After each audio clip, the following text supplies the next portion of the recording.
सभी को नमस्कार। आज के हमारे इस सेशन के लिए हमारा ये म्यूजिक कथक म्यूजिक जो है म्यूजिकल ओवरव्यू ऑफ कथक, तो इसमें मैं आप सभी का स्वागत करता हूं। जिस ऑर्गेनाइजेशन की तरफ से इसे आयोजित किया गया है, तो कला अकादमी मुंबई और उसके साथ साथ हमारा नीलिमा प्रोडक्शन पूना, तो इनकी तरफ से इसे आयोजित किया गया है। हमारे जो पार्टिसिपेंट्स है जो भारत भर से है और भारत के बाहर जापान, अमेरिका, ओमान, दुबई, अलग अलग देशों से, तो इन सब का मैं यहाँ स्वागत करता हूँ। भारत के 9 राज्यों से लोग यहाँ पर उपस्थित है। तो इसीलिए हमने हिंदी प्रीफर किया है। अगर किसी को कुछ दिक्कत हो समझने में तो आप हमें पूछ सकेंगे। जिस कला अकादमी की तरफ से नीलिमा ताई अपना नीलिमा प्रोडक्शन के बारे में तो बता देंगे, मगर जिस कला अकादमी की तरफ से हमने इसे आयोजित किया है, थोड़ा सा मैं उसके बारे में बोलना चाहूंगा। Deccan archaeological and cultural research institute जो हैदराबाद में कार्यरत है, और इन्हीं के अलग अलग जो बेसिकली आर्कियोलॉजी एंड कल्चर से रिलेटेड जिन कोर्सेज को हम आयोजित कर रहे थे, उसी में ही एक हमारा विजन था कि म्यूजिकल हेरिटेज ऑफ इंडिया जो है, इसका भी पूरे देश, national level and international level पर भी हम इसे ऑर्गेनाइज करें। मैं सभी को रिक्वेस्ट करता हूँ, कृपया अपना साउंड जो है म्यूट रखिए। जब कोई भी एक व्यक्ति बात करे तो उस समय सभी लोग अपना साउंड जो है कृपया म्यूट रखिए, ताकि सबको ठीक से आवाज सुनाई देगी। I am very sorry to say all of you that please mute yourself.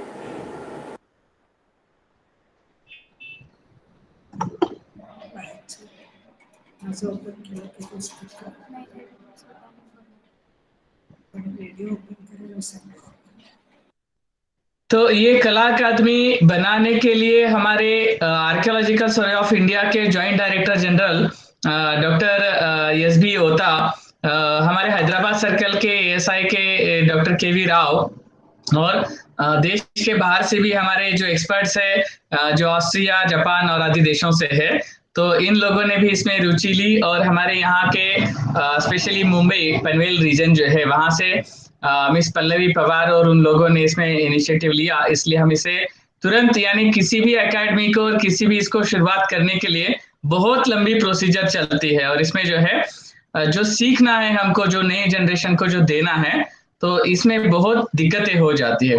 But because of the willing power और सभी की डेडिकेशन जो है इस फील्ड में, इस वजह से हम इसे शुरुआत कर पाए। और नीलिमा ताई तथा और भी नीलिमा ताई की वजह से जो लोग हमारे साथ संगीत क्षेत्र में जुड़े, उन सभी के आशीर्वाद के साथ हम इसे शुरुआत करने जा रहे हैं। इस कोर्स की भी हम शुरुआत करने जा रहे हैं। मैं आप सबका फिर से इसमें स्वागत करता हूं। मैं एक छोटा सा इतिहास का विद्यार्थी हूं, इस नाते मैं आप सभी से हाथ जोड़कर एक रिक्वेस्ट करता हूं, सभी लोग कृपया अपना पेन और नोटबुक जो है वो साथ में लेकर के बैठते जाइए, क्योंकि जिन्होंने इस क्षेत्र में अपना पूरा जीवन जो है व्यतीत किया है, dedicated her life in this field, so ऐसे एक गुरु से हम सीखने जा रहे हैं। तो मैं भी जब यहाँ बैठता हूँ तो मेरा पेन और नोटबुक जो है मेरे साथ में होता है, कि ताकि मैं जो सीख रहा हूँ उसे मैं लिखूं। And I humble request to all of you, जैसे ही सेशन खत्म हो जाएगा तो आपने जो लिखा है उसका फोटो निकाल करके आप व्हाट्सएप पे भेजना है। It's not only a lecture series, it's a course. और एक ऐसे गुरु से हम सीख रहे हैं कि जिनसे हमें सीखना है और हमारी नई जनरेशन को हमें कुछ देना है। So this is an kind request only. तो मैं ताई से विनती करता हूँ, नीलिमा ताई से, कि कृपया अपने सेशन की शुरुआत करें, और अगर मेरा कुछ गलत हुआ हो तो मुझे क्षमा करें। प्लीज अनम्यूट नीलिमा ताई, प्लीज अनम्यूट योरसेल्फ। मेरा आवाज सुनाई दे रही है आपको? धन्यवाद Yes. सर, बहुत बहुत शुक्रिया। आप जैसे लोग अभी शास्त्रीय नृत्य संगीत के और भी कार्य करने के लिए इतने प्रेरणादायी है, इसीलिए नए नए कुछ उपक्रम और भी इस क्षेत्र में अभी बन रहे हैं। आपका बहुत बहुत शुक्रिया। शमाताई प्रणाम। आज का सेशन शुरू करने के लिए मैं कुछ नीलिमा प्रोडक्शन के बारे में नहीं कहूँगी, क्योंकि मेरी गुरु ही मेरे साथ है, उनको तो सब पता है, और उनके आशीर्वाद से ही जो चल रहा है वो मेरा काम चल रहा है। तो आज की शुरुआत हम करने जा रहे हैं music and overview of Kathak. संगीत यानी गायन, वादन तथा नृत्यम त्रयम संगीतम उच्यते। ऐसी कौन सी भी भारतीय नृत्य शैली नहीं है कि जो बिना संगीत के बिना देखा जाए तो वो अपूर्ण सी है। और कथक के बारे में अगर हम देखेंगे तो उसकी परंपरा, उसकी गीति परंपरा ये बहुत ही विस्तृत है। कथक के प्राचीन अंगों के बारे में हम अगर देखेंगे तो तभी से वो संगीत नृत्य के साथ जुड़ा है, और शास्त्र तंत्र परंपरा के बिना कौन सा भी भारतीय संगीत अपूर्ण ही रहेगा। इसी गीति परंपरा का संगीत का कथक नृत्य में किस प्रकार से संबंध जुड़ा है, हम किस तरह से उसे साथ में लेकर चलते हैं, इसके बारे में हम बहुत कम सोचते हैं कभी कभी। तो इसीलिए ये अलग टॉपिक लेके हम आज मेरे गुरु, आदरणीय गुरु शमातेई भाटे जी के साथ ये संवाद शुरू करने जा रहे हैं। तो उनके जो भी कुछ एक्सपीरियंस है, इतने सालों का उनका जो तजुर्बा है, वो आज हमें सुनने के लिए मिल रहा है। बहुत बहुत खुशी हो रही है, क्योंकि ये बहुत यूनिक सब्जेक्ट है जिसके बारे में आज से हम 7 दिन ताई के साथ जुड़े रहेंगे। मैं सृष्टि हिरवे को यहाँ पे आमंत्रित करती हूँ कि वो उनका परिचय आप सबको कराते हैं।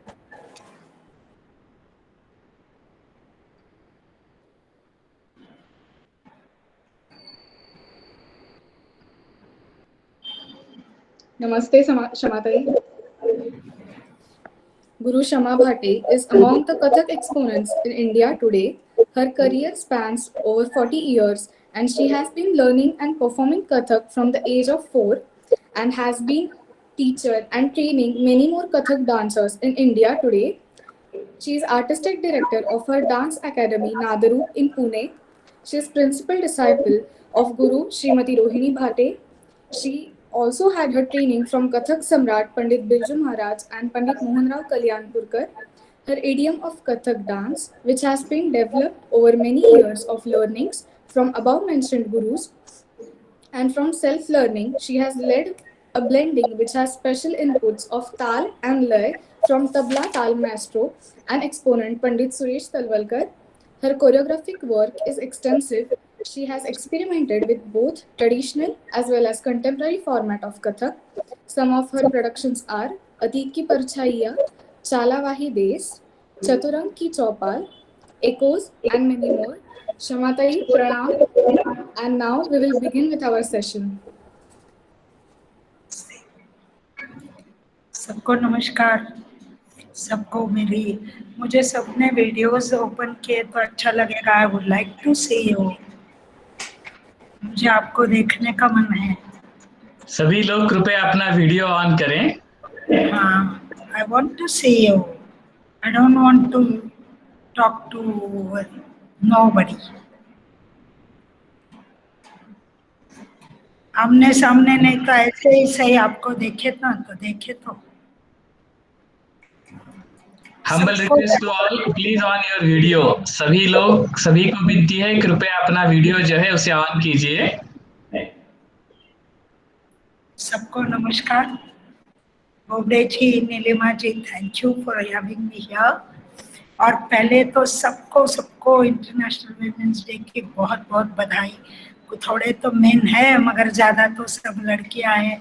आप सबको मालूम है कि पहले तो डांस में शुरुआत तो हमारे गुरुओं से हुई है। गुरु लोग ही, पुरुष नर्तक ही हमारे गुरु रहे हैं हर शैली के, कथक हो, भरतनाट्यम हो, कुचिपुड़ी हो, सब शैलियों के। मगर उसके बाद तो झंडा संभाला सब औरतों ने। और अभी तो आपको सबको मालूम है कि इस फील्ड में औरतें बहुत महत्वपूर्ण काम कर रही है। तो सब इन मेरी पहली जनरेशन को मेरा प्रणाम, सबका अभिनंदन, और आप सबको भी बहुत बहुत बधाई, और I wish you great success. मैं इसी विचार से पहले एक वंदना से शुरू करना चाहूँगी। मैं वीडियो दिखाना चाहूँगी विच इज़ अबाउट स्त्री शक्ति, और वंदना ही है। स्त्री शक्ति दो प्रकार की होती है। स्त्री के हृदय में अपार ममता होती है, करुणा होती है सबके लिए, सिर्फ अपने बच्चों के लिए नहीं, सबके लिए। वो जितना बाहर से सुंदर उतनी ही अंतर में सुंदर। ऐसी देवी, और दूसरी वक्त आने पे जो महाकाली हो जाती है, जो सब दुष्टों का निवारण करती है, जिसने कांटे, चूड़े में कांटे पहने हैं, जिनकी जिह्वा इतनी लंबी है, जो पूरी काली है, ऐसे महाकाली। तो वीडियो देखिए, मैं वंदना से ही शुरू करूंगी और वंदना का म्यूजिक के बाद पहले करूंगी। मैं म्यूजिक के बाद करने वाली हूँ, ये तो पक्का है, मगर I would like you to see this video and this is my tribute to all the women of this world.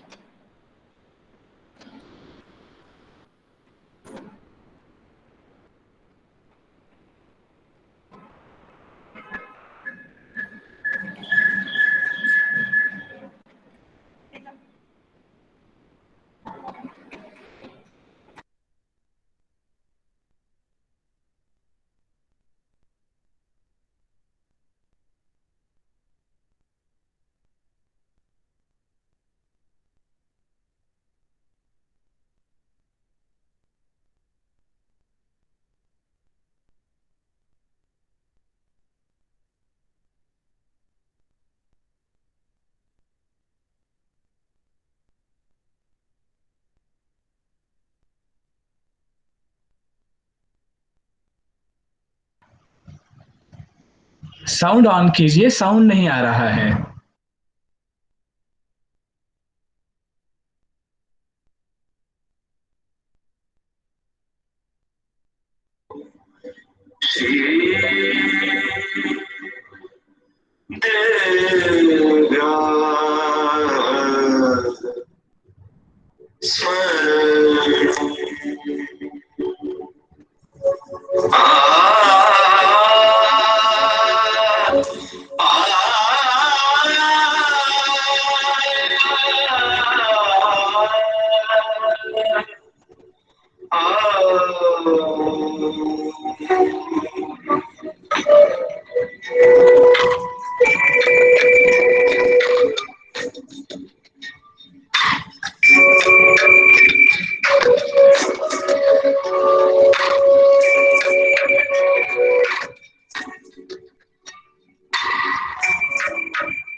ताई साउंड जो है बंद हो गया, खुद को अनम्यूट कीजिए, साउंड बंद हो गया।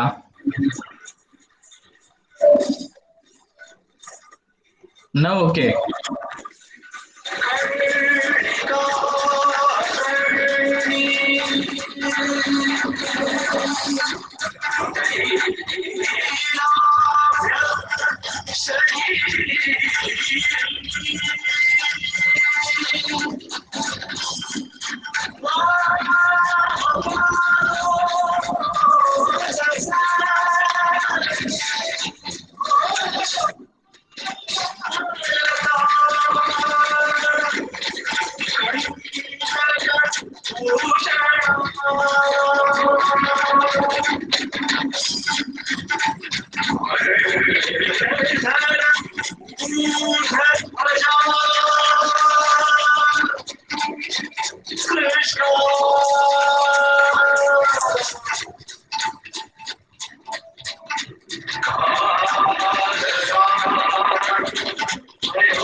तो कथक नृत्य में जैसे शुरुआत होती है हमेशा वंदना से, वैसे ही ताई अनम्यूट कीजिए, खुद को अनम्यूट कीजिए, अगली बीच की सांसें साउंड आ रहा है।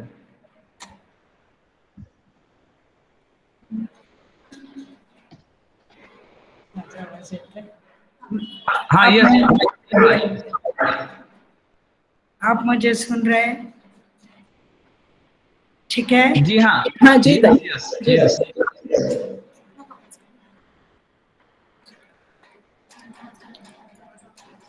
अभी ठीक है, बोलूं? तो मैं कह रही हूँ कि हमेशा कथक नृत्य हर प्रोग्राम की शुरुआत वंदना से ही होती है। तो वंदना की म्यूजिक के बारे में ही पहले बात करूंगी। मेरा तो विषय है कथक का म्यूजिक, तो कथक का म्यूजिक के लिए वंदना से शुरू करूंगी और फिर जनरल कथक की बात करके फिर से एक एक सिलसिले के अनुसार एक एक चीज को एड्रेस करना पसंद करूंगी। पहले तो वंदना का म्यूजिक। वंदना पहले जमाने में अभी मैं जब पहले जमाना कहती हूँ, बहुत पहले की बात नहीं कर रही हूँ, आफ्टर इंडिपेंडेंस की बात कर रही हूँ। आज जो हम लोग जिसको कथक नृत्य करके जो रंगमंच पे देखते हैं, वो आफ्टर इंडिपेंडेंस उसको वो कैसे विकसित हुआ उसकी बात कर रही हूँ मैं। एकदम पुराने जमाने की बात नहीं कर रही हूँ जहाँ मंदिरों में क्या होता था या दरबारों में क्या होता था। मैं यहाँ से बात करना चाहूँगी कि आफ्टर इंडिपेंडेंस जो आज का स्वरूप हमें दिखाई देता है कथक नृत्य का, वो कैसे विकसित हुआ। इसका कारण ये कहने का ये कि मुझे याद है कि मैं जब छोटी थी तब से आज जो मैं नृत्य रंगमंच पे देखती हूँ उसमें काफी बदलाव आए हैं, और उस हिसाब से म्यूजिक में क्या बदलाव आए, नृत्य में क्या बदलाव आए, और कैसे कैसे मैं ये बदलाव देख रही हूँ, समझ रही हूँ, वो आपके सामने वो विचार रखने की मेरी ये कोशिश है। तो वंदना की बात कर रही हूँ। पहले तो सिर्फ ये वंदना जैसे ये कहा जाता था, सदा भवानी दाहिने सम्मुख रहे गणेश, चारों देव रक्षा करे ब्रह्मा विष्णु महेश, बस इतना एक ये श्लोक भी नहीं है, ये एक जैसे दोहा है, ये एक पंक्ति है, और फिर नृत्य शुरू हो जाता था। मेरे बचपन में मुझे याद है कि जब हम लोग वंदना सीखते थे तो मैंने पहले गणेश वंदना सीखी थी, और क्योंकि मैं रोनी जी की शागिर्द हूँ, गणेश वंदना में पूरा श्लोक पढ़ाया जाता था, और श्लोक में एक सीरीन, एक सुंदर वातावरण रहता था, बहुत अच्छे से धुन बनती थी। म्यूजिक की बात अगर मैं करूँ तो अच्छे से धुन बनती थी, और उसके साथ मगर फिर भी उसका एक आराधना भाव, यही एक उसका मकसद था।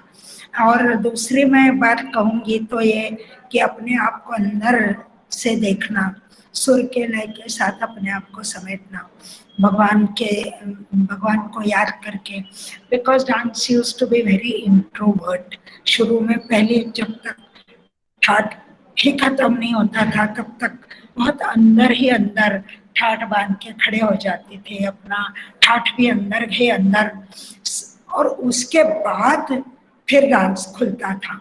जैसे वो आला रिपू की भी एक संकल्पना है कि एक एक पंखुड़ी खुलती है, जैसे फिर the flower blooms like that. तो वंदना जो होती थी वो सिर्फ उसमें ऐसे म्यूजिक भी नहीं होता था, एक धुन होती थी, आलाप होता था। फिर जब प्रिसीनियम स्टेज पे आ गया तो लोगों ने सोचा कि इसको जिसका एटमाइज स्ट्रक्चर बोलते हैं उसको एक अलग स्ट्रक्चर मिलना चाहिए, उसको एक अलग, तो उसके अलग अलग धुनें बनने लगी।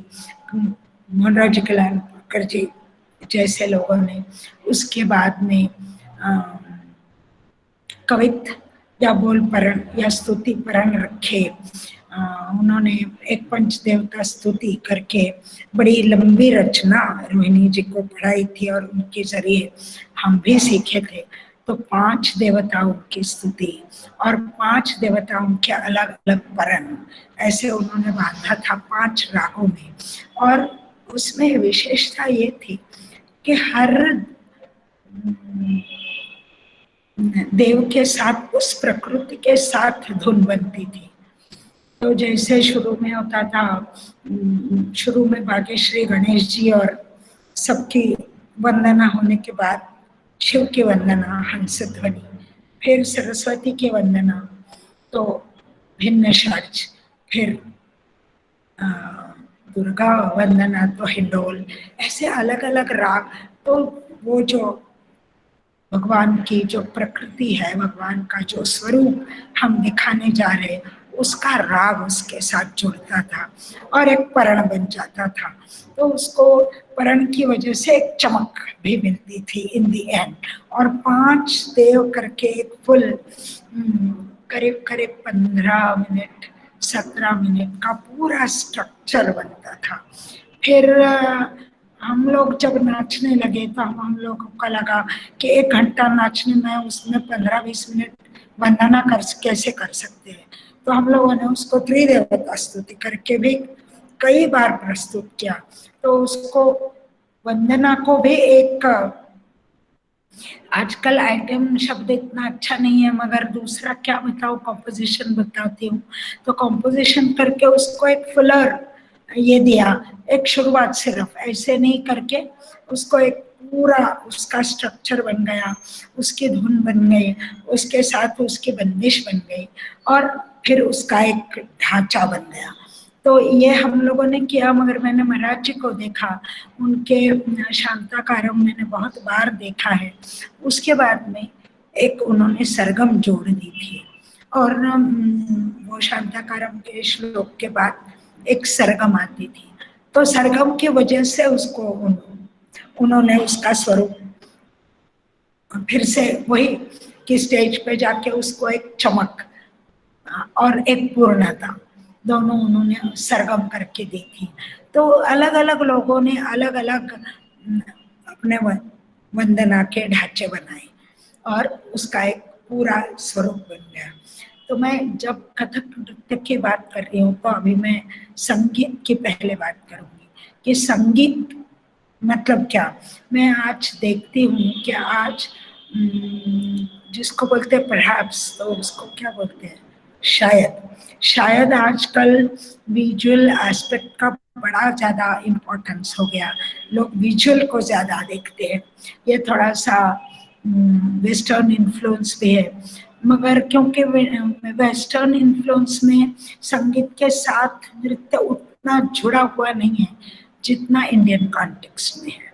इन इंडियन कॉन्टेक्स्ट आप देखिए, जौन सी भी शैली हो, या आप ये भी देखिए फोक डांसेस हो, या अपने जितने भी जिसको क्या कहते हैं संगीत, जिसको आज शादी के पहले होता है, या ऋतु जब आते हैं, जब भी गाना होता है उसके साथ नृत्य और गाना एक साथ जुड़ा हुआ होता है। तो हमारे जितनी भी नृत्य की सोच रही हमारी, मतलब इंडियन कॉन्टेक्स्ट, तो वो हमेशा संगीत के साथ जुड़ी हुई थी। नृत्य को अलग और संगीत को अलग ऐसे हमारा कभी भी सोचना नहीं था। इसीलिए वो हमें मालूम है कि हम लोग कहते हैं कि गीतम वाद्यम तथा नृत्यम त्रयम संगीतम उच्यते। तो संगीत नृत्य के साथ जुड़ा हुआ था, अलग अलग उसकी विधाएं, ऐसे सोच कभी भी नहीं थी। आजकल थोड़ा सा विजुअल पे थोड़ा सा इम्पोर्टेंस, अहमियत ज़्यादा हो गई है, मगर मेरा मानना है कि नृत्य, कथक नृत्य म्यूजिक के साथ, जैसे बोलते कपल्ड इन मैरिज, वैसे जुड़ा हुआ है, एकदम से जुड़ा हुआ है, वो अलग नहीं हो सकता नृत्य से। और फिर उसमें मैं ये सोचती नहीं हूँ कि जो सुनाई देता है वो म्यूजिक, मैं सोचती हूँ कि हस्तक में भी वो म्यूजिक है, गर्दन करे आप म्यूजिक है, पैर का पद संचलन में भी म्यूजिक है। तो म्यूजिक को मैं इतना छोटा सा नहीं मानती कि जो बज रहा है और सुनाई दे रहा है। म्यूजिक एक जिसको हम लोग भीगापन कहेंगे या रुदारी कहेंगे, एक हस्तक भी कर लिया तो एक रुदारी से है, नहीं तो रूखापन दिखाई देता है। और वो जो रूखापन है उसको मैं मानती हूँ कि वो नृत्य तो है, मगर वो रूखा रूखा, सूखा सूखा, तो उसमें वो भीगापन या रुदारी नहीं है। और रुदारी और भीगापन किससे आती है, तो म्यूजिक से आती है। और म्यूजिक यहाँ भी होता है और यहाँ भी होता है, सिर्फ यहाँ नहीं होता। तो वो जहाँ तक आपके अंदर नहीं होता तब तक वो, तो इसके लिए मैं बुजुर्गों का उदाहरण भी देना चाहती हूँ। मेरी अपनी गुरुजी रोनी जी, उनके नृत्य को बहुत बार लोग कहते थे कि इनका नाच बड़ा सुरीला है। तो हम लोग सोचते थे कि नाच सुरीला मतलब क्या, तो घुंघरू तो स्वर में बांधे भी नहीं जाते, कभी घुंघरू स्वर में बांधे जाते क्या, घुंघरू नहीं बांधे जाते। तो नाच सुरीला होता है, उसका मतलब क्या? तो इसका मतलब कि वो जो म्यूजिकलिटी, सुरीलापन, मतलब षड्ज पंचम वाला सुर नहीं, मगर सुरीलापन, तो वो सुरीलापन जो है उनके बेरिंग में होता है। उनकी सोच में होता था, उनके अंग हस्तक में होता था। खड़े हो गए तो ऐसे लगा कि क्या क्या खड़े हो गए। तो वो जो एक सुरीलापन है, जिसको एस्थेटिक्स भी बोल सकते हैं, मगर एस्थेटिक्स में वो रोदारी नहीं है। एस्थेटिक्स बड़ा फिलोसॉफिकल शब्द है, तो वो इसीलिए वो रुदारी जिसको बोलते हैं, भीगापन। जो हस्तक भी किया तो टेक्निकली शायद वो सही ना भी हो। मतलब मोहन राव जी हमेशा कहते थे कि देखो नृत्य है वो क्या कहते थे, मेजर्ड नहीं है, वो उनका वर्ड था, मेजर्ड नहीं है। मतलब ये हस्तक मेजर्ड नहीं है। मेरा हाथ जितना है, मुझे जिस वक्त जो दिखाना है उस वक्त उस हिसाब से वो हस्तक आगे जाएगा, उस हिसाब से उसका फोर्स जाएगा, उस हिसाब से उसका गोलाई जाएगी। तो ये जो बातें हैं वो संगीत के साथ आपको आती है। ये जो है इसको मैं षड्ज समझती हूँ। ये महाराज जी इसको उत्पत्ति बोलते हैं, आपको मालूम है, षड्ज। और यहाँ हस्तक यहाँ से निकलता है, यहीं वापस आता है, यहाँ से निकलता है, यहीं वापस आता है। यहाँ से आपको दिख रहा है, आप देख रहे हो मुझे, दिख रहा है कि नहीं दिख रहा है? तो हट के दिखाना पड़ेगा।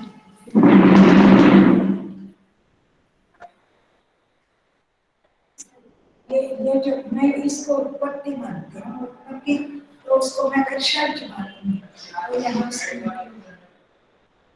यहाँ पहुंचना है मुझे, और यहाँ से आऊंगी, यहाँ से जाऊंगी, यहाँ जाऊंगी, यहीं आऊंगी।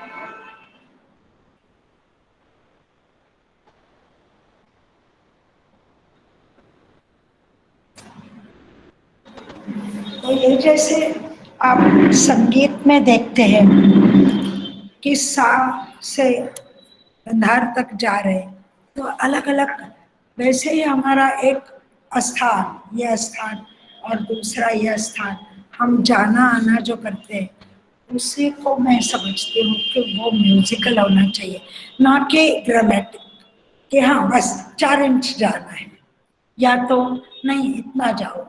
ये नहीं है।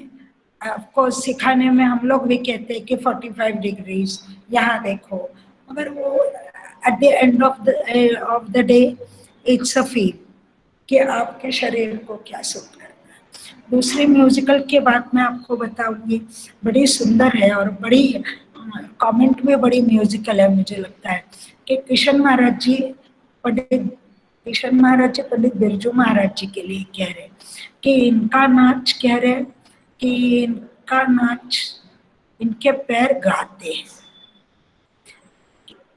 कहते हैं कि किसी के पैर बजते हैं, किसी के बोलते हैं, मगर इनके पैर तो गाते हैं। तो पैर गाना, ये जो बात है हमारे यहाँ, क्योंकि गाना बजाना संगीत, तो मैं जब हमारे यहाँ कहती हूँ तो आई अगेन मीन नॉट क्षमता, आई मीन इंडियन कॉन्शियस। हमारे यहाँ जो हम म्यूजिक की नृत्य की बात करते हैं तो वो अलग अलग नहीं है, सब मिला हुआ, सब जुड़ा हुआ है। और इसीलिए हम लोग तबला है,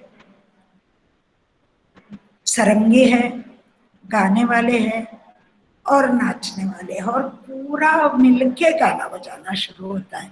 हमारे यहाँ सेपरेशन नहीं है। तो उसे इसीलिए गीतम वाद्यम, पुराने लोगों ने भी यही कहा कि गीतम वाद्यम तथा नृत्यम त्रयम संगीतम उच्यते, पूरा सब मिलके संगीत होता है। अभी मैं ये चाहूंगी कि संगीत के कैसे कैसे है। वंदना में तो एक धुन बनती है, जैसे श्लोक हमने देखा, श्लोक होता है। अलग अलग वंदनाएं अभी हो रही है, जैसे कोई लोग चाहते हैं भजन जैसे वंदना करे, कोई लोग और कोई, मतलब अलग अलग, मगर एक ट्रेडिशनल वंदना है जो कथक में पूरे फील्ड में सब लोग मानते हैं वंदना। वो ये है, कोई स्तुति बोलते हैं मगर एक भगवान का स्मरण, और वंदना मतलब इसमें ताल नहीं, ताल हो तो एक उसमें बंदिश आ जाती है, तो पहले आलाप जैसे हो, इसलिए वंदना में ज्यादा ताल का गठन नहीं होता है और वंदना बनती है। उसके बाद में अपने यहाँ आता है ताल, क्योंकि नृत्य पक्ष जो है वो कथक में अहमियत रखता है, और नृत्य पक्ष आता है उसमें कथक लोग नाचते हैं ताल। तो ताल नाचने में मैं ये कहूँगी कि शुरुआत ही मतलब पहले दिन इंसान सीखने आता है तो हम लोग बोलते हैं कि हाँ चल 1 2 3 4, फिर 1 2 3 4, मतलब पैर जब लगाना शुरू करते हैं तभी भी हम रिदम को पहले करते हैं, हम कभी बॉडी लाइन पहले नहीं देखते, हम पैर देखते हैं, हम रिदम, तो रिदम एस्टैब्लिश करके ही नाच। तो म्यूजिक का महान स्तंभ है ना, मेन स्तंभ है किसी भी म्यूजिक, पूरे विश्व में जौन सा भी संगीत हो, रिदम तो मेन स्तंभ है। तो कैसे शुरू होता है, कभी भी हस्तक शुरू नहीं होता, शुरू होता है हमारे यहाँ लोग नमन नमस्कार भी करते हैं तो 16 के इसमें गूंद कर करते हैं, तो अपने यहाँ रिदम के साथ ही मूवमेंट शुरू होती है। तो इसी को मैं समझती हूँ कि ये एक बात है कि जो म्यूजिक का फाउंडेशन या म्यूजिक का फंडामेंटल हम म्यूजिक को समझते हैं। दूसरी चीज मैं ये कहूँगी कि ताल जैसे अभी सहूलियत हो करके हम लोग कहते हैं 1 2 3 4 या 1 2 3 4, मगर तुरंत बाद ना धिन धिन ना, तो ठेका पकड़ना शुरू करते हैं हम। सो ठेके के बगैर हम डांस शुरू नहीं करते, हम चलो पूरी गिनती 1 2 3 4 में सीख लो और फिर 16 में उसको फिक्स करेंगे, ऐसे हम लोग सोच ही नहीं सकते। हम पहले 3 ताल को, तो ताल हमारा तो जब मतलब पहले 1 2 3 4 तो लय हुआ, सिर्फ लय बन रही है, ताल को तो सर्कल मिला, आवर्तन मिला, तो हम लोग तुरंत बाद ताल को भी शुरू करते हैं और ताल के साथ ही हम अपने शुरू के मूवमेंट्स भी जो है ताल के साथ ही उनको बताना शुरू करते हैं कि 1 2 3 4 हो, 1 2 3 4 हो, 1 2 3 4 हो। जैसे मुझे मालूम है आप सब लोग अपने बच्चों को पढ़ाते हो कि 1 1 2 3 4, मगर ना धिन धिन ना, या ना धिन धिन ना, तो ना धिन धिन ना मतलब दोगुन या चौगुन, तो उसकी जो नींव है वो हमारी ताल है। लय ही भी सिर्फ लय नहीं तो ताल है, तो ताल अगेन एक संकल्पना म्यूजिक से ही जुड़ी हुई है। बाकी हिंदुस्तान छोड़ के बाकी संगीत पद्धति में ताल की संकल्पना नहीं है, अपने यहाँ ताल की संकल्पना है, आवर्तन की संकल्पना है।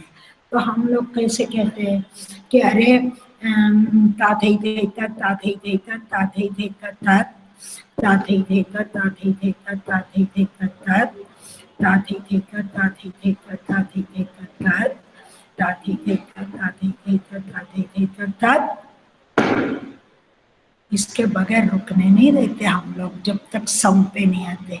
हम लोग क्या कहते हैं, सम पे आके रुकना है, मतलब उसी का मतलब है आवर्तन पूरा करके आना, मतलब ताल की जो परिक्रमा है उसको पूरा करके आना। तो ये परिक्रमा जब पूरी होती है तो इसी का मैं वही कह रही हूँ कि ताल के साथ, सिर्फ लय के साथ नहीं, ताल के साथ अपना नृत्य जुड़ा हुआ होता है, उसी के साथ नगमा आता है। पहले जमाने में तो आपको मालूम है सरंगी और ठेका तबला प्लेयर दोनों भी एक साथ हुआ करते थे, सारंगी भी। और अभी कोई कोई प्रैक्टिकल डिफिकल्टीज है, कभी सारंगी नहीं, कभी तबला नहीं, कभी दोनों भी नहीं, सिर्फ मशीन ही है। उसकी बात बाद में करेंगे। पहले जो पहले ज़माने में अवेलेबल था और जो रवैया था उसकी बात करेंगे। तो हमारे इंस्ट्रूमेंट्स कौन से थे, कथक के इंस्ट्रूमेंट्स कौन से थे जो ताल की अकम्पनीमेंट करते थे, जिसको संगत कहते हैं, साथ संगत या संगत कहते हैं। तो तबला था, एक जमाने में तो पखावज हुआ करता था, और सारंगी थी, और बाद में सारंगी प्लेयर्स कम हो गए तो हारमोनियम प्लेयर और तबला भी आ गया। अभी पखावज बजता है कथक नृत्य में, मगर तबला ज्यादा अहमियत तो तबले को ज्यादा है। तबला कलाकार के साथ साथ बजता है, सब धापे धा जिसको बोलते हैं कि सब टुकड़े तबले पे बजते हैं। कभी कभी मैं देखती हूँ कि पखावज में सिर्फ पहले सोलो बजता है और नृत्य जो बंदिशें बजती है, परण हो टुकड़े हो। अभी परण तो हम लोग बड़ा कहते हैं कि टर्मिनोलॉजी में कि पखावज की बंदिश है, मगर बजती तो तबले पे है। ये भी गौर करने वाली बात है कि हम बोलते हैं कि पखावज की बंदिश है, मगर बजती तो तबले पे है और तबले के अंदाज से बजती है परण के, बट पखावज के अंदाज से नहीं बजती। तो ये भी बात गौर करने लायक है कि मतलब हम उसी को मान के चल रहे हैं जो क्योंकि पखावज का अंदाज, अभी मैं म्यूजिकल साउंड की बात कर रही हूँ, अलग है और तबले का अलग है। मगर क्योंकि हमें तबले पर ही सुनने की आदत है, हमें ये लगता है कि हाँ ये ऐसे ही बजता है परण, तो शायद अलग भी बजता हो परण। पखावज पे आप सुनेंगे तो आपको तुरंत मालूम हो जाएगा कि ये अलग है साउंड।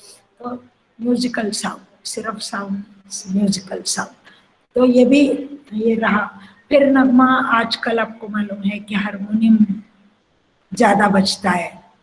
इसके अनेक कारण है, मगर एक प्रैक्टिकल कारण तो ये है कि सारंगी प्लेयर्स मुश्किल है मिलना। महाराष्ट्र जैसे जगह में तो सारंगी प्लेयर्स बहुत कम है। तो फिर वो प्रैक्टिकल बात भी आती है कि कैसे अफोर्ड नहीं कर पाते, तो हारमोनियम प्लेयर आ गए। और फिर सितार सरोद भी आ गई। सरोद तो फिर भी कम है, मगर सितार का एक मुझे हमेशा ये लगा एडवांटेज, फायदा ये लगा कि सितार में घात मिलते हैं, क्योंकि वो तंतुवाद्य है। तो उसमें सारंगी में मींड मिलती है, सितार में। तो थोड़ा ये भी कारण है, ये भी हम लोग को मानना पड़ेगा कि पहले से लयकारी ज्यादा हो गई, फ्रैक्शंस ज्यादा हो गए, इसलिए भी सितार आपको जो नगमा देता है वो ज्यादा लयकारी करने के लिए नाप के तौर से ज्यादा आपको ग्राउंडिंग अच्छी मिलती है, वो मीटर ज्यादा अच्छा मिलता है। और हारमोनियम ऑफ कोर्स सारंगी में ज्यादा। तो सारंगी, मगर जो सारंगी बजते तो कथक की याद आती है एटमोसफेयर की, जिसको बोलते हैं कि वो एम्बियंस या जो वातावरण माहौल क्रिएट होता है, तो उसका एसोसिएशन तो सारंगी के साउंड से है। इसका कारण वो मुस्लिम इन्फ्लुएंस में भी है कि कब बजता था, सब जगह सितार, घुंघरू की आवाज है, तबले की आवाज है, पखावज की आवाज है, गाने वालों की आवाज है, ठुमरी की आवाज है, शेर हो रहे हैं। तो उस वजह से ये बात है कि हमें वो उसके साथ हमारा एक एसोसिएशन है। तो संगीत में एक एसोसिएशन भी होता है। मगर आजकल मैं देखती हूँ कि सितार का नगमा भी कई बार मैं देखती हूँ इस्तेमाल होता है, सरोद का कम। कोई लोग तो वायलिन का भी नगमा।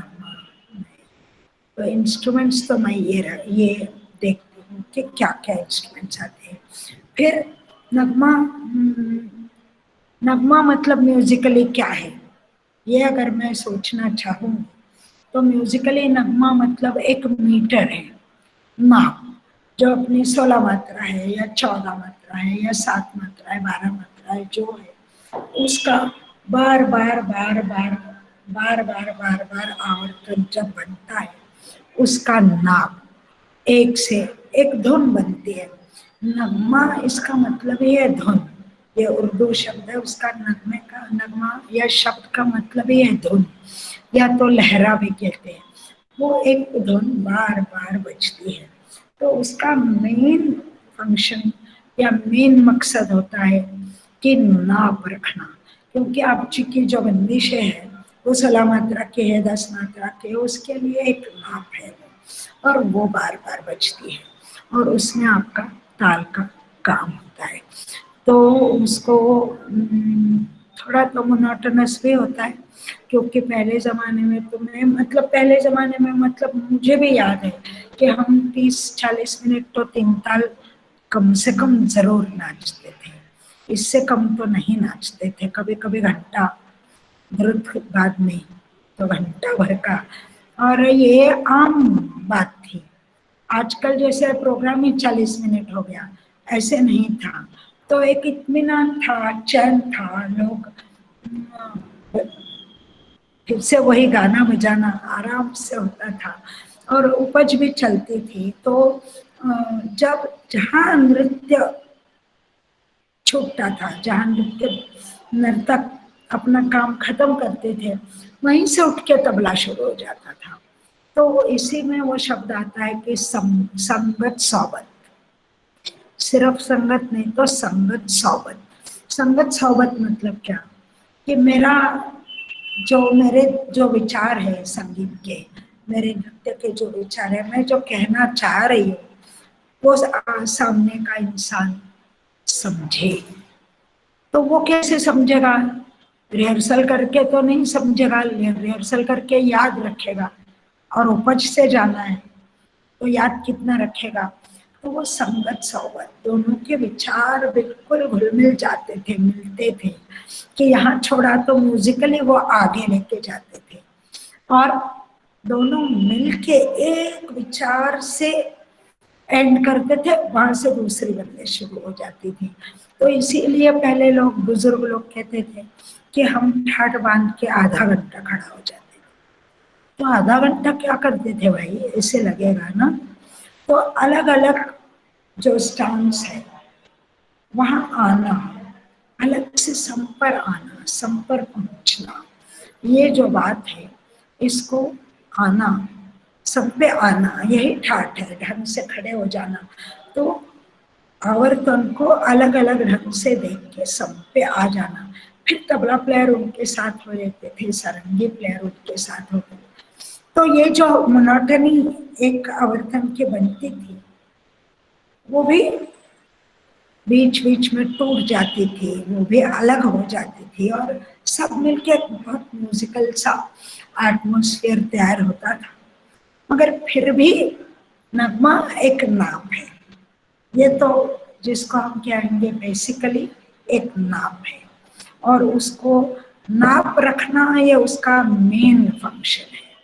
और फिर ये सोचेंगे कि ताल के साथ मुझे नीलिमा बताना, हाँ तुम्हारा टाइम हो जाएगा, क्योंकि कोई I will take some questions, तो मुझे बताना।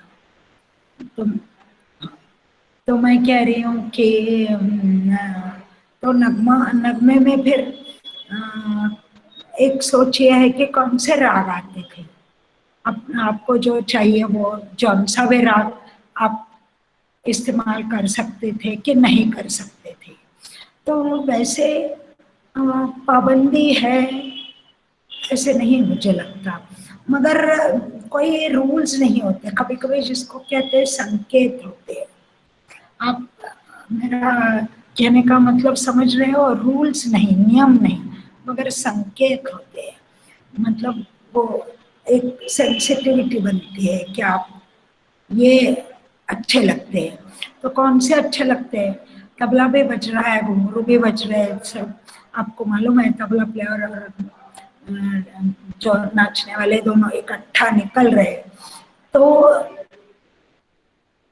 जो नगमा है उसकी सम ऊपर के शर्च पे रखते थे ताकि आसानी से सुनाई दे। एक तो ये चीज। दूसरा, ज्यादा ऐसे राग चुनते थे कि जिसको बोलते हैं कि बड़े राग, जिसमें आराम से उसकी धुन बन जाए। वो बार बार होता है तो उसको नाचने वाले को या बजाने वाले को गिनना ना पड़े मात्रा, अपने आप से उसका सर्कल बन जाए, उसका चक्र बन जाए और आसानी से बिना गिने बिना सोचे समझे इंसान अपने सम पे आ सके। क्योंकि काम ऊपर से चलता था, जो बंदिशें होती थी, बंधा बंधाया काम होता था, उसके साथ उपज का भी चलना होता था, तो सुनने में आसानी हो इसको, इसीलिए वो नाप तो है ही है। तो वो भी बनता था और ये भी बनता था और दोनों मिलके सम पे आते थे।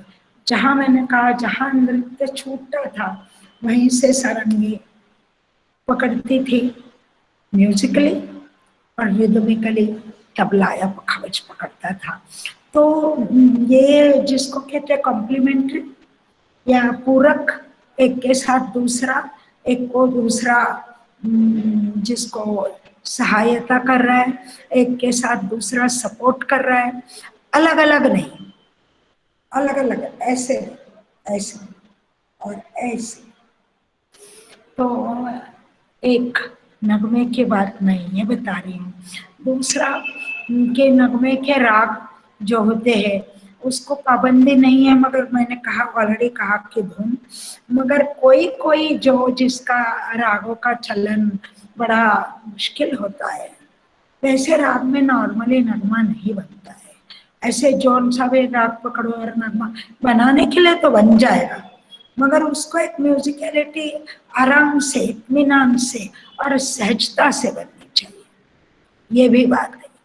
तो ये दो तीन चीजें मैं कह रही हूँ। फिर और एक बात कहना चाहूंगी कि एक तो यह हो गया ताल का सेक्शन, फिर थोड़ा द्रुत का सेक्शन, तो बीच में आती है गत।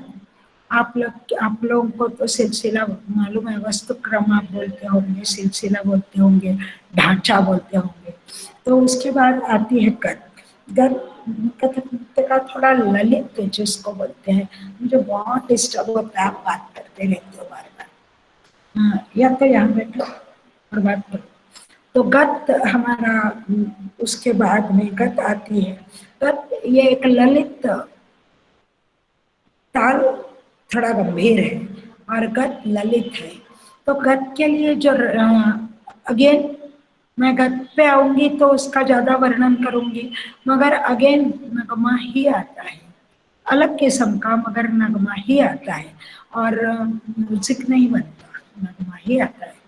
उसके बाद में हमारे ठुमरी भजन भाव का एक कोई जो हम लोग कॉम्पोजिशन करते हैं, उसमें शब्द के साथ या तो ठुमरी या तो भजन या तो दादरा, जो उपशास्त्रीय म्यूजिक कहते हैं, उसके साथ जो भी विधाएं आती है, या उपशास्त्रीय जैसे या लोक धुन से जन्मी हुई जो भी कॉम्पोजिशंस आती है वो उसके बाद में आती है। यहाँ जिसको अभी के लिए मैं समझाने के लिए ये कहूँगी एक्टिव एंड पैसिव, मैंने बहुत वर्णन किया है तो वैसे पैसिव नहीं है, मगर समझाने के लिए यहाँ म्यूजिक ठुमरी आ रही है, म्यूजिक की कंपोजिशन आ रही है, यहाँ तक तो नगमा बना था। आप समझ रहे हो? ऐसे करो, कोई ऐसे करो, कुछ तो करो। हाँ, थैंक यू। तो मैं ये कह रही हूँ कि यहाँ पहली बार म्यूजिक का कंपोजिशन आ गया, ठुमरी या भजन, जो भी गजल जो भी हो, इसको उपशास्त्रीय म्यूजिक के साथ जो भी आता है सब मैं अभी गिन रही हूँ, मैं अलग अलग नहीं बता रही हूँ, सब झूला वूला सब बोल रही हूँ। और इसके बाद तो नहीं कहूँगी, मगर और म्यूजिकल फॉर्म्स जो कथक में इस्तेमाल होते रहे हैं और बहुत करते आए हैं लोग, वो है तराना, सरगम, त्रिवट, चतुरंग, ध्रुपद, धमार। तो जब मैंने वंदना कहा तो कोई लोग ध्रुपद से शुरू करते थे नाच, जयपुर घराने में स्पेशली, तो वो कॉम्पोजिशन की बात थी। और धमार, होरी धमार, तो ये और कॉम्पोजिशन से जो म्यूजिकल फॉर्म्स है, बेसिकली वो कौन है? वो क्या है, वो म्यूजिकल फॉर्म्स है। और म्यूजिक से डांस में, म्यूजिक की तरफ से डांस में आए हैं जितने भी है। तो इसमें बंदिशें भी आजकल, मतलब मैं कह रही हूँ म्यूजिक की बंदिशें, द्रुत बंदिशें भी आ गई। और ये सब तराना, सरगम, ये भी जो जितने भी अपने कंठ संगीत के फॉर्म्स है वो सब डांसरों ने इस्तेमाल करना शुरू किया। मगर फिर भी आप गौर करेंगे तो विलंबित में बहुत तराना कम किया जाता है, विलंबित ख्याल करीब करीब नहीं के बराबर किया जाता है। द्रुत बंदिशें काफी की जाती है, मगर उनका जो ट्रीटमेंट है, उनको कैसे नाच में जो एग्जीक्यूशन होता है, जो ट्रीटमेंट होता है, जो उसका स्वरूप बनता है, वो ज्यादा चाल भी चलते हैं हम लोग उसमें, लग्गी भी बनती, चाल के साथ लग्गी भी बजती है, तो उसका स्वरूप ज्यादा ठुमरी के जैसे होता है, न कि ठेका बजते रहता है। ठेका बजेगा तो रूखा रूखा लगेगा। जैसे कोई भी मैं एक बंदिश कहूँ कि आपको मालूम होगी नहीं होगी, एक बागेश्वर की बंदिश है,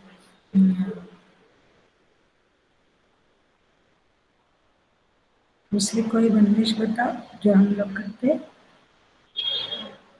जैसे है चाल चले गोरी पहिर सुंदर सारी, अजय भाई अजय भोनकर जी की बंदिश है, चाल चले गोरी पहिर सुंदर सारी लिए शीस गागर। तो ये जब म्यूजिक में गाते हैं अजय भाई तो एक ताला बजाते हैं। उसको मैंने सोचा कि मैं डांस में एक ताला करूंगी तो चाल चले गोरी कैसे दिखाऊंगी, तो मैंने उसको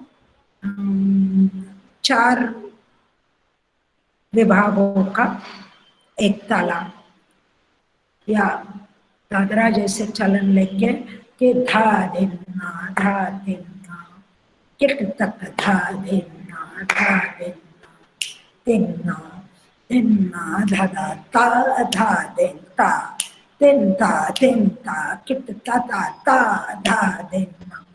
तो मैंने ये लिबर्टी ले ली या फ्रीडम ले लिया क्योंकि मुझे उसको डांस में ढालना था। नहीं तो मैं दिन दिन दिन धागे त्रक देना करते धागे त्रक देना इसमें करती तो मुझे चाल चलना बड़ा मुश्किल था। और शब्द क्या कह रहे, चाल चले गोरी। तो गाने वाले पे शायद ये कंपल्शन, इनर कंपल्शन की बात कर रही है, इनर कंपल्शन नहीं होता, नृत्यकारों को जरूर होता है। हम लोग को जो शब्द कह रहे हैं उसको डांस में दिखाने की जरूरत भी है। हम उसको सिर्फ स्वर से या म्यूजिकली डेवलप नहीं करते, हम शब्द को मतलब बंदिश में भी म्यूजिकली नहीं डेवलप करते, हम शब्द के साथ, साहित्य के साथ, भाव के साथ डेवलप करते हैं। इसलिए मैं कह रही हूँ कि ठुमरी जैसे उसका हम कि चाल चले गोरी, कैसे चाल चल रही है, घड़ा लेके चल रही है, घूंघट लेके चल रही है, बिंदी पहन के चल रही है, कान का झुमका लगा के, तो मैं चाल चले का विस्तार कर रही हूँ। तो शब्द गाने में यह नहीं होता, गाने में तो जजवंती दिखा रहे, राग की डेवलपमेंट हो रही है, म्यूजिकली डेवलप हो रहा है। हम म्यूजिकली डेवलप करेंगे क्योंकि हमें 10 बारी करना है, मगर वो म्यूजिकली डेवलपमेंट है हमारे काम के लिए जो हमें भाव दिखाना है। तो बंदिशें तो आती रही है, बंदिशें होती है, द्रुत बंदिशें, मगर उसका मकसद थोड़ा अलग होता है। जो वोकलिस्ट कंठ संगीत में होता है उससे थोड़ा अलग होता है, इसलिए उसका जो बरतना है वो भी कंठ संगीत से थोड़ा अलग ही है, ऐसे बिल्कुल मुझे लगता है। मैंने तराना की बात की कि विलंबित तराना मुझे नहीं लगता ज़्यादा होता है। एक तो उसका कारण मुझे ये भी लगता है कि हम लोग जब भी जितने में प्रोग्राम्स देखती हूँ, जब भी तराने उसमें कोई नाचते हैं तो वो नॉर्मली अपना ताल हो गया, उसके बाद में एक भाव हो गया, तो तराना हो गया, या तो गत नहीं कि तराना हो गया। तो उसका मतलब उसका एक ताल सब पूरा नाच के हो गया, उसके बाद तराने की जगह आती है। तो उसके बाद फिर से विलंबित करना तो अच्छा भी नहीं लगेगा, उचित भी नहीं लगेगा। तो इस वजह से एक वो जमीन उसकी लय बढ़ी हुई लय में होती है, इसलिए चढ़ा ही तराना बनता है। मतलब ना दिन निन्ना ऐसे, या दिन निंदात देना गत्तिंदात देना, इसी में तराना। मैं ये नहीं कह रही हूँ कि कर ही नहीं सकते, मैं कह रही हूँ कि आम तौर पर क्या होता है, विलंबित तराना करो तो फिर आपको ताल की जगह, ताल के बजाय तराने में ही ताल को गोदना पड़ेगा, क्योंकि दो दो चीज विलंबित में कैसे करेंगे आप। तो ताल को तराने के रूप में ही ताल को आपको शायद प्रस्तुत करना पड़े। अगर वो आप करेंगे तो फिर तराने को लेके आप ताल प्रस्तुत कर सकते हो। म्यूजिकल एक जगह बढ़त हो रही है ताल की आपकी, जैसे नृत्य की बढ़त होती है कि ठाट आमद परन नटवरी, वैसे भी बढ़त हो रही है, दोनों पैरेलल चल रहे हैं, ये भी कर सकते हो। तो उसका मतलब है तराना इज रिप्लेसिंग नगमा, है ना, इन शॉर्ट। समझ में आ रहा है तो ऐसे करो। तो ये एक बात मैं करना चाहती थी कि ये इतने फॉर्म्स हमारे यहाँ किए इस्तेमाल किए जा रहे हैं ट्रेडिशनली। मैं अभी बिल्कुल ग्रुप की जो अभी आपने देखा वंदना उसकी या कोरियोग्राफी की, उसके बाद उसके साथ म्यूजिक क्या होता है उसके आज बात नहीं करने वाली हूँ। तो अभी अगर कुछ क्वेश्चंस है तो करेंगे, फिर 10-15 मिनट में कितना टाइम है नीले में? हाँ जी ताई, अभी एक 5-7 मिनट में हम क्वेश्चन आंसर्स ले लेंगे। हाँ, किसी को कुछ पूछना है तो करेंगे। हाँ और जरूर, फिर जरूर। बात कल। हाँ जरूर जरूर ताई, किसी को कुछ पूछना है, किसी के कुछ सवाल होंगे तो जरूर पूछिए। हाँ पूछेंगे तो मुझे कल भी पता चलेगा कि मैं क्या कैसे इसको किस दिशा में आगे बढ़ाऊं, है ना। प्रणाम ताई। हाँ प्रिया जी, मुझे ऐसे पूछना था, क्या विलंबित ख्याल ठाट के लिए इस्तेमाल किया जा सकता है? क्या ऐसी कोई सोच आ सकती है नृत्य में? मुझे सॉरी मगर मुझे सवाल नहीं समझ में आया। विलंबित ख्याल ज्यादा नहीं किया जाता कथक में, ऐसे अभी हमारा डिस्कशन हुआ। विलंबित नहीं ख्याल ये नहीं मैंने कहा, नहीं तुम्हें गलत फहमी हो गई। मैं कह रही हूँ विलंबित ही होता है शुरू में, विलंबित ही नाच होता है।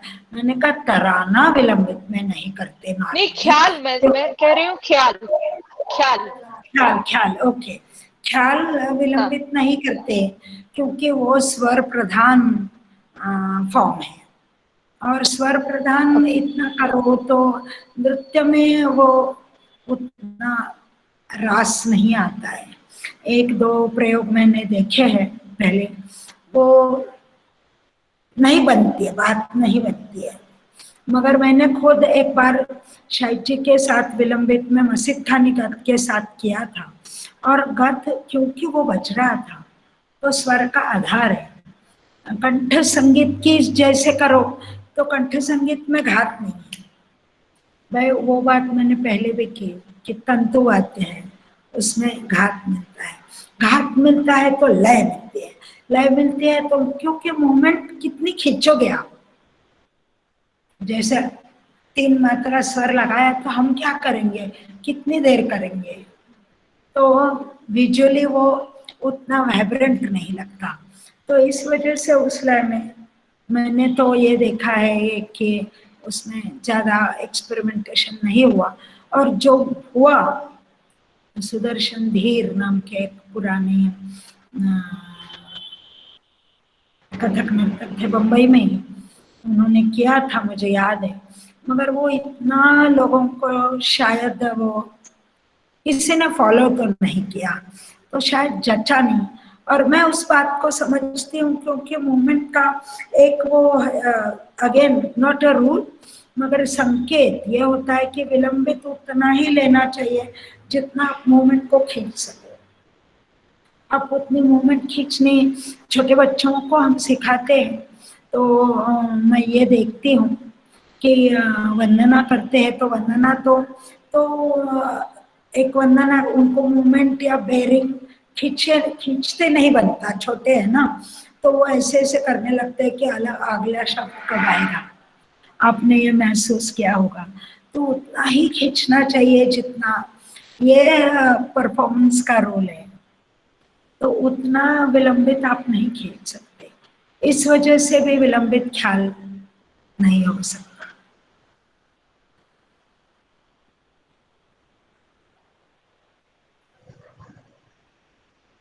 Thank you, thanks a lot ताई।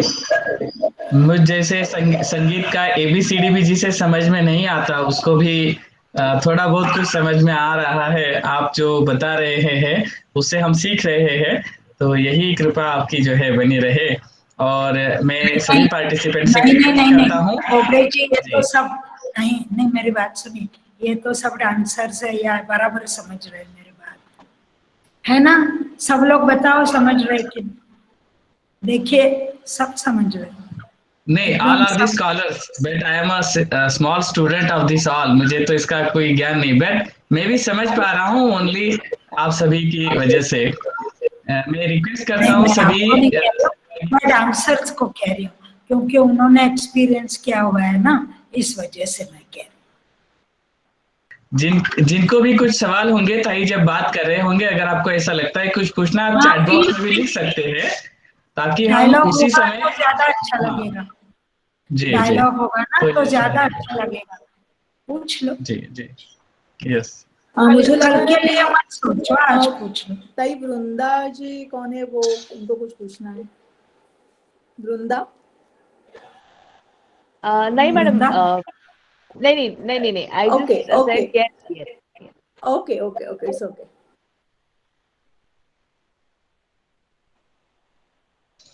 सो अगर किसी का कुछ सवाल नहीं है तो with the kind permission of ताई, now we will stop here. Tomorrow we will meet again 7 o'clock We meet sharp again time. tomorrow. Thank you. Namaskar. Thank you. ताई जी नमस्ते, नमस्कार। नमस्ते।